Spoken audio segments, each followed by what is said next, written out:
आचार्य रजनीश ओशो 750 साल बाद लिया पुण्य जन्म। तो देखते हैं आज की इस वीडियो में इंडियन फिलोसफर ओशो यानी भगवान श्री रजनीश का जन्म 11 दिसंबर सन 1931 मध्य प्रदेश के रायसेन जिले कुचवाड़ा गांव में हुआ था। उनका असली नाम चंद्रमोहन जैन था। वे अपने पिता के 11 संतानों में से सबसे बड़े थे। उनके पिता का नाम बाबूलाल जैन और उनकी माता का नाम सरस्वती था। ओशो 7 साल की उम्र में अपनी नानी के पास रहे। कहा जाता है चंद्रमोहन जैन का जन्म हुआ तब वह 3 दिन तक नहीं रोए थे, जबकि आमतौर पर कोई सामान्य बच्चा जन्म लेता है तो तुरंत रोता है।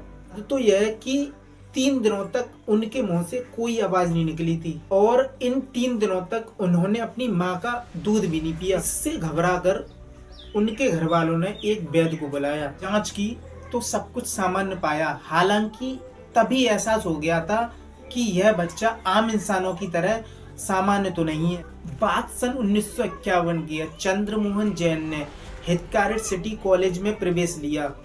यहाँ 1953 तक पढ़ाई की। बताया जाता है कि क्लास में एक प्रोफेसर लेक्चर दे रहे थे, तभी चंद्रमोहन जैन से उनका वाद विवाद होने लगा। चंद्रमोहन जैन ने अपने तर्कों से प्रोफेसर को गलत साबित कर दिया, तो क्लास के सभी छात्रों ने मेज थपथपाकर उनका समर्थन कर दिया। उस वक्त कम से कम क्लास में 70 छात्र थे। इस घटना के बाद कॉलेज के प्रिंसिपल ने उन्हें बुलाया और कहा कि प्रोफेसर को तो कॉलेज से निकाल नहीं सकते, तुम कॉलेज छोड़ दो। इस पर चंद्रमोहन जैन मान गए और कॉलेज छोड़ दिया। फिर डीएन कॉलेज के प्रिंसिपल ने चंद्रमोहन जैन को बुलाया। उन्होंने कहा था कि मैं अपनी कॉलेज में तुम्हें इस शर्त के साथ प्रवेश दे सकता कि तुम तर्कशास्त्र यानी लॉजिक की क्लास में हिस्सा नहीं लोगे। चंद्रमोहन इस पर भी तैयार हो गए और लॉजिक के पीरियड्स के दौरान वह कॉलेज के बाहर स्थित कुएं के किनारे बैठे रहते थे। बड़े होने पर चंद्रमोहन दर्शन शास्त्र के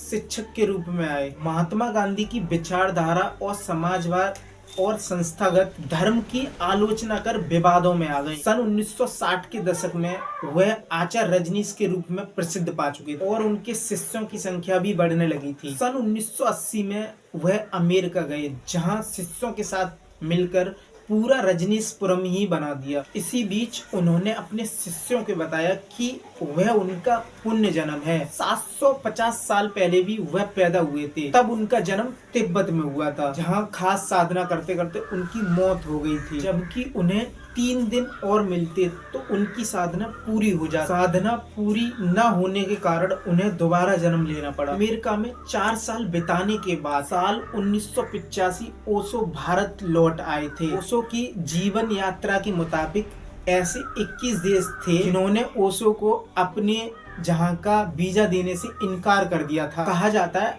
आचार्य रजनीश ओशो ने अपने जीवन में 1.5 लाख से ज्यादा भी किताबें पढ़ी थी। ओशो की कुछ प्रमुख किताबें ये हैं। नंबर 1 किशन स्मृति, नंबर 2 संभोग से समाधि तक, नंबर 3 गीता दर्शन, नंबर 4 व्यस्त लोगों के लिए ध्यान, नंबर 5 रहस्यों की किताबें, जिसमें से सबसे अच्छी किताब संभोग से समाधि तक रही है। 19 जनवरी सन 1990 में उनका पुणे में निधन हो गया था।